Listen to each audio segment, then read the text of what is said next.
Dans cette vidéo, je vais vous présenter les erreurs à éviter. C'est surtout pour les débutants, c'est des erreurs qui moi m'ont beaucoup freiné au début quand j'ai commencé à créer mes premiers comptes TikTok. Alors vraiment faites attention à ces points, je vous conseille de revenir dessus avant de vous lancer. La première erreur, c'est de ne pas chauffer son compte. Une fois que vous allez créer votre compte TikTok, pensez à passer 24 heures, 48 heures à scroller, à liker, à mettre des commentaires et à vous abonner comme une personne normale. Parce que sinon TikTok peut vous prendre pour un bot, c'est-à-dire que si vous créez votre compte et que vous commencez à upload une vidéo directement, elle risque de se faire shadowban, c'est-à-dire que TikTok va croire que vous êtes simplement un robot automatique qui upload des vidéos et donc la vidéo va rester à 0 vue. Et ça arrive à énormément de monde qui comprennent pas, donc chauffez votre compte, c'est très important. Juste derrière, pensez à vérifier votre adresse mail pour vraiment prouver que vous êtes quelqu'un de réel. Si vous avez déjà un compte existant sur TikTok qui est déjà monétisé et que vous voulez changer de niche, je vous le déconseille et c'est quelque chose qui est globalement déconseillé par tout le monde parce qu'une fois que vous créez votre audience, que vous avez créé votre audience sur une thématique, c'est très compliqué de la transformer. Vous pouvez faire des transformations, des changements très légers, c'est-à-dire que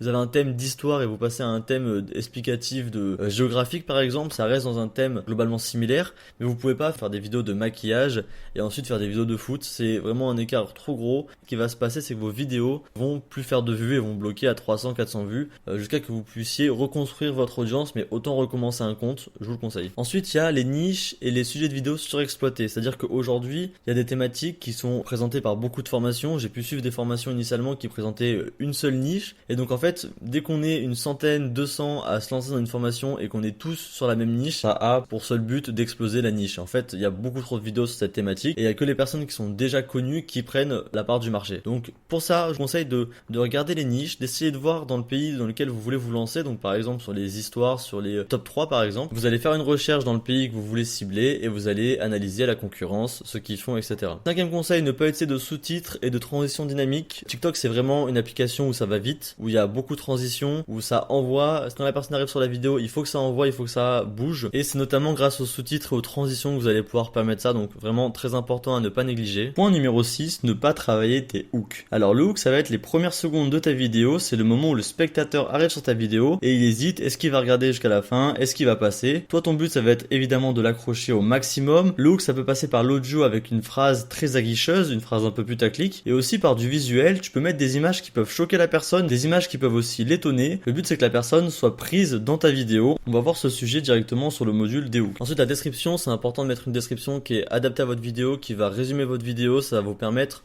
déjà pour TikTok de trouver votre niche, de comprendre un peu à qui montrer votre vidéo et globalement pour votre audience de trouver ce qui se passe dans la vidéo. Ensuite pour les hashtags, je vous déconseille d'en mettre plus de 4, ça va vraiment trop remplir la description, et puis même pour TikTok qui va essayer de viser la niche en fonction des hashtags, ça va vraiment trop remplir. Donc essayez de mettre des hashtags pertinents, pas des for you, pas des hashtags pour toi, mais des hashtags qui sont en lien avec votre vidéo. Ensuite ne pas être régulier, ça c'est quelque chose de très important. Si vous vous fixez à une vidéo par jour, tenez une vidéo par jour sur 2-3 semaines et là vous pourrez analyser des résultats. Et le dernier point, postez à des heures aléatoires. Alors sur TikTok vous allez pouvoir voir à quelle heure votre audience est le plus présente sur l'application et c'est des heures que vous allez essayer de cibler. Donc pour ma part moi je vise plutôt le soir entre 18h et 21h, c'est vraiment le moment où il y a le plus de monde. Donc ça va dépendre aussi du pays sur lequel vous visez et je vous conseille de faire des tests sur différents horaires et puis vous pourrez analyser directement vos résultats.